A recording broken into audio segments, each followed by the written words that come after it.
എന്തായാലും ഈ ഏജൻസി മറാത്തി ഏജൻസികൾ മഹാരാഷ്ട്രയിലെ ഏജൻസികൾ നടത്തുന്ന ഫലങ്ങളിൽ വ്യത്യസ്തമായ ചില കാര്യങ്ങൾ കൂടി സംഭവിക്കുന്നുണ്ട് അല്ലേ സിബി?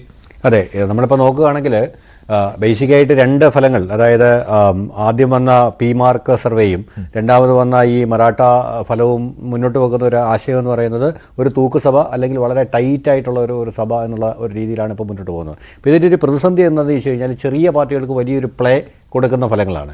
കൃത്യമായിട്ടുള്ള വ്യത്യാസങ്ങൾ ഉണ്ടായില്ലെങ്കിൽ, അതായത് ആ പ്ലേ എന്ന് പറയുന്നത് കഴിഞ്ഞ തവണത്തെ പോലെ ഇത്തവണയും മഹായുതി തന്നെയായിരിക്കും അതിൻ്റെ ഒരു തിക്തഫലം അനുഭവിക്കാനുള്ള സാധ്യത. കാരണം വെച്ച് കഴിഞ്ഞാൽ അവിടെ ആടി നിൽക്കുന്ന അജിത് പവാറിനെ പോലെ ഒരാളുണ്ട്. അപ്പോൾ ഈ അജിത് പവാർ എങ്ങനെയാണ് ഈ ഫലങ്ങൾക്ക് ശേഷം പ്രതികരിക്കുക എന്നുള്ളത്, അതായത് മഹാവികാസ് അഘാഡിക്കല്ല കൃത്യമായ ഭൂരിപക്ഷം കിട്ടുന്നതെങ്കിൽ തീർച്ചയായിട്ടും മഹായുതിയിൽ ഒരു വലിയ ചാഞ്ചാട്ടത്തിനുള്ള സ്കോപ്പുണ്ട്. കാരണം അജിത് പവാറിൻ്റെ ഏറ്റവും വലിയ സ്വപ്നമാണ് മഹാരാഷ്ട്രയുടെ മുഖ്യമന്ത്രി പദം. ഇതിനായിട്ട് പലവട്ടം അജിത് പവാർ ശ്രമിച്ചിട്ടുണ്ട്. അപ്പോൾ അന്നൊന്നും അജിത് പവാറിന് അത് വിജയിക്കാൻ പറ്റിയിട്ടില്ല.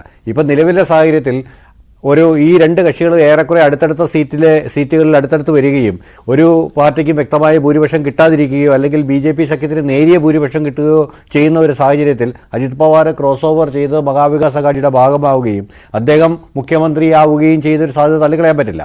കാരണം അങ്ങനെ സംഭവിച്ചു കഴിഞ്ഞാൽ കോൺഗ്രസിൽ നിന്നും ശിവസേനയിൽ നിന്ന് ഓരോ ഉപമുഖ്യമന്ത്രിമാരെ വീതം എടുത്തിട്ട് ആ സഖ്യം കെട്ടുറപ്പോടെ മുന്നോട്ട് കൊണ്ടുപോകാനുള്ള ഒരു സാധ്യത കൂടിയുണ്ട്. കാരണം ആദിത്യ താക്കറയെ ഉപമുഖ്യമന്ത്രിയാക്കിക്കൊണ്ടുള്ള ഒരു പ്രപ്പോസൽ തീർച്ചയായിട്ടും ശിവസേന അംഗീകരിക്കാനുള്ള സാധ്യത വളരെ കൂടുതലാണ്, പ്രത്യേകിച്ചും ഉദ്ധവ് താക്കറയ്ക്ക് ആരോഗ്യ പ്രശ്നങ്ങളുള്ള സാഹചര്യത്തിൽ.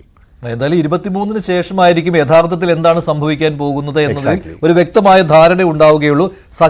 ഏതെങ്കിലും സഖ്യം അധികാരത്തിൽ എത്തുന്നതിന് ആവശ്യമായ കേവല ഭൂരിപക്ഷം നേടിയാൽ പോലും അല്ലേ അത് അധികാരം തുടർന്നു കൊണ്ടുപോകുവാൻ കഴിയുമോ, അതേ സഖ്യം അതേ രീതിയിൽ എന്നുള്ള ചോദ്യമാണ് മഹാരാഷ്ട്രയിൽ നിന്ന് പ്രധാനമായി വരുന്നത്. ശ്രീ എസ് ജയസൂര്യൻ, എന്തായാലും മഹാരാഷ്ട്രയിലും ജാർഖണ്ഡിലും ഒക്കെ BJPക്ക് ആശ്വസിക്കുവാനുള്ള വകയുണ്ട്.